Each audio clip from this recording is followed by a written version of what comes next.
If you're just giving me a feel about Alabama fans and the transfer portal right now and the reconstruction of this roster, where do you think they are right now? Some people got their hopes up for Cam Coleman, who picks Texas.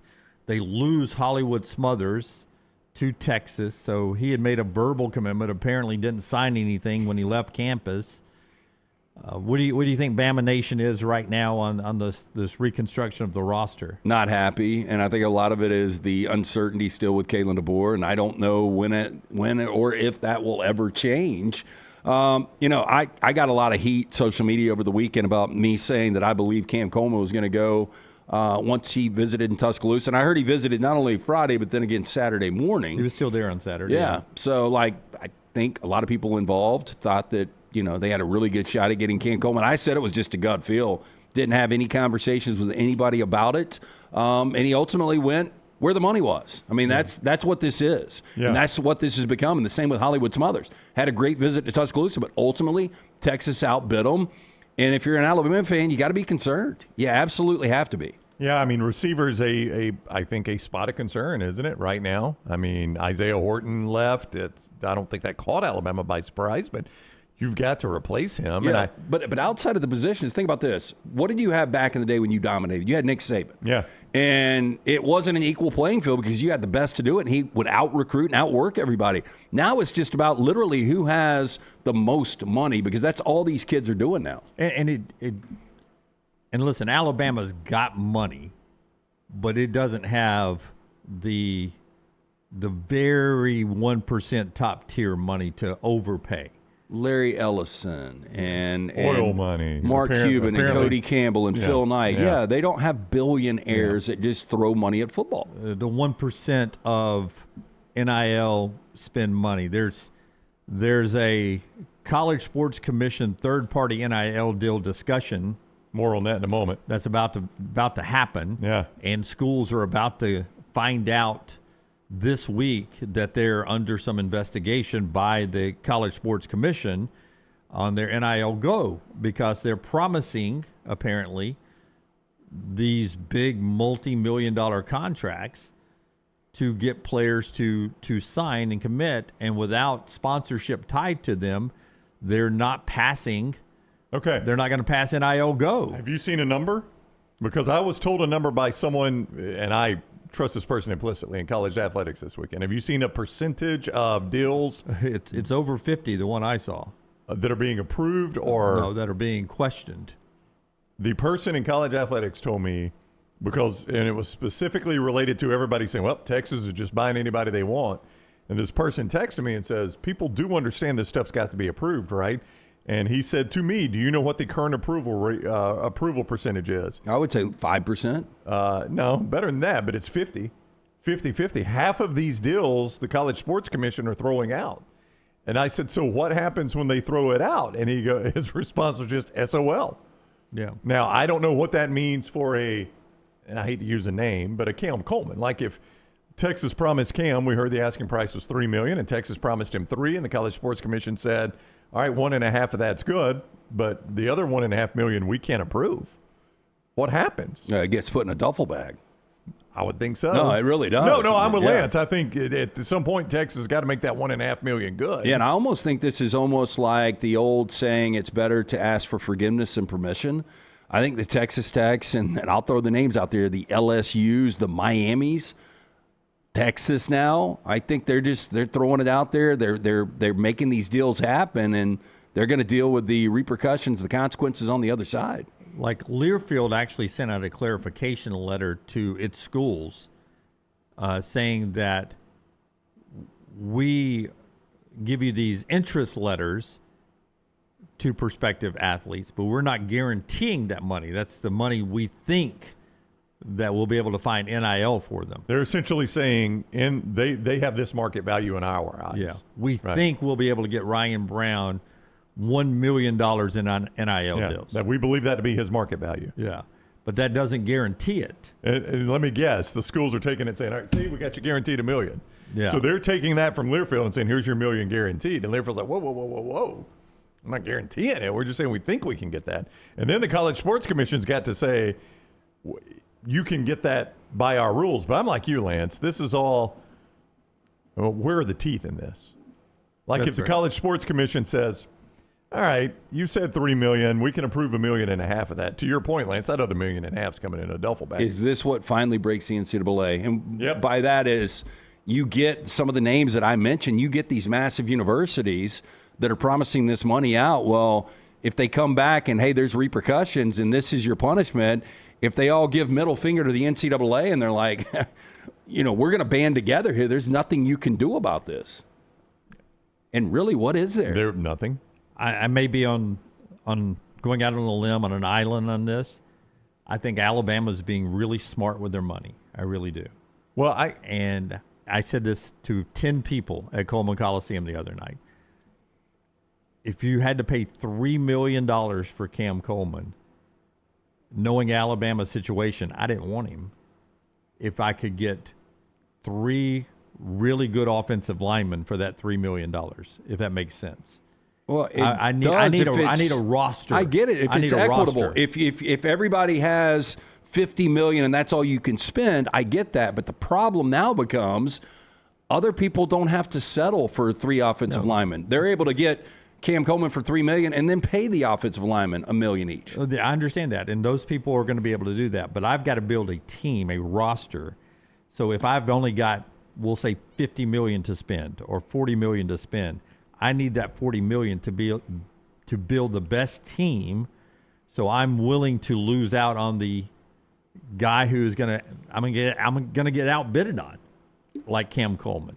I'm willing to lose that if I'm able to get, you know, the third best wide receiver, the third best tight end, the third best left tackle, the third best left guard, on down the list. Maybe I've got a whole team of the third best and not the best. That's what I got to go to battle with. I need a team. And I think Indiana's showing that, by the way, that they have a better team, not made of stars. A couple of them have emerged as stars. If I'm in a situation like Alabama, I've got to be really smart with my money, and I've got to trust that Courtney Morgan, Kalen DeBoer, and that coaching staff are being good stewards of the money I've got and are going to spend it to build the best team. And it's going to be very hard for fans to watch certain programs get the superstar athletes and trust that your guys are building the best possible team with the money you have available. The best example I can think of a real-world illustration of this is actually the two of you. His baseball franchise just spins like drunken sailors, and they go get anybody they want. Your baseball franchise is like, we don't have that kind of money, but we are going to build really good players and win with them. And you've both done that. I mean, you've both done it, but there's a big difference. But one has rings and one doesn't, Yeah. and that's the tough part. Alabama's not the Tampa Bay Rays. They're not. And I didn't mean to say that they were. I'm just saying that's the You're illustration. good stewards. Yeah. I can't think of a baseball analogy. I mean, it's like the Baltimore Orioles, though. I mean, like they're not small market, but they're kind of middle of the pack now, and that's just factual. Yeah. If there is the Dodgers, who's the second biggest spenders? The Yankees? Yankees, Mets, yeah. Okay, Dodgers, Yankees, Mets. It's whatever the next level is. That's where Alabama is. Yeah. And so that's not far off. And No. those people win championships. So the next level is probably like Braves, Cardinals, people like that. Yeah. Probably. But you got to see it. Yeah. And what I mean by that is, you haven't seen Alabama win a national championship since 2020, which in our years, man, that's a long time ago. It is. I mean, it really is. It is. No, it sounds crazy. It's weird seeing Isaiah Horton leave Alabama, go to Texas A&M, which I think just tells you right there, Texas A&M was going to pay him more money than Alabama was going to pay him. And he's considered, at that point when he picked Texas A&M, the second best available wide receiver in the portal. And Cam Coleman was the best player in the portal. And he goes to Texas. And then Hollywood Smothers, who you guys were higher on than I was like, I like him. You got a 5-star in Crowell coming in. Alabama's done a really good job recruiting high school players. You got to trust that those guys are going to be good at the price you're paying them coming up this season. Yeah, but then you're going to lose them possibly after a year, if they are good. That's what's unfortunate. And look, I don't blame these kids. I said the other day when oh my God, Damon Williams tried to get out of his commitment. And you were like, anybody would do that. I get that. But at that time, he had already signed and given, his pledge to the team he was already playing for. So I thought that was a little bit different. But I don't blame these guys, man. If you can go out and make $1.5 million, $2 million more, like most of these guys aren't going to play in the NFL. That's just factual. And so some of these guys are going to have money to take care of them for the rest of their lives just based on 2 or 3 years of college football. On 3 Sports and AL.com. And I think Nick Kelly, one of the lead reporters on this, this is one of the headlines I saw this weekend. Ty Simpson drawing top dollar NIL offers to transfer after NFL draft declaration. So even though he has said goodbye to Alabama and hello to the NFL draft process, according to AL.com, Ty has reportedly received high-dollar NIL offers from other Power 4 programs, including one particular deal that could total as much as $6.5 million, according to AL.com. There are 3 other SEC programs that are offering $4 million plus for Simpson to come out of the NFL draft and quarterback them. Is there a chance that $6.5 million is LSU? The speculation I've seen is Miami. Miami? Yeah. I mean, LSU's in need. They signed a kid from Elon over the weekend, which is not what I think. Landon Clark. Yeah. The fans had envisioned when they got Lane Kiffin, the portal king. But I've seen speculation in both Oregon and Miami. But I would imagine LSU, the longer they go without signing a big name quarterback, the closer they would get to that number. Yeah. So here's the thing. So if you're going to go in the first round, I don't have a problem with this at all because the last pick is slotted right now to get a package worth about $13.5 million if you're number 32. So if you're going to go in the first round, you're going to make double that number anyway.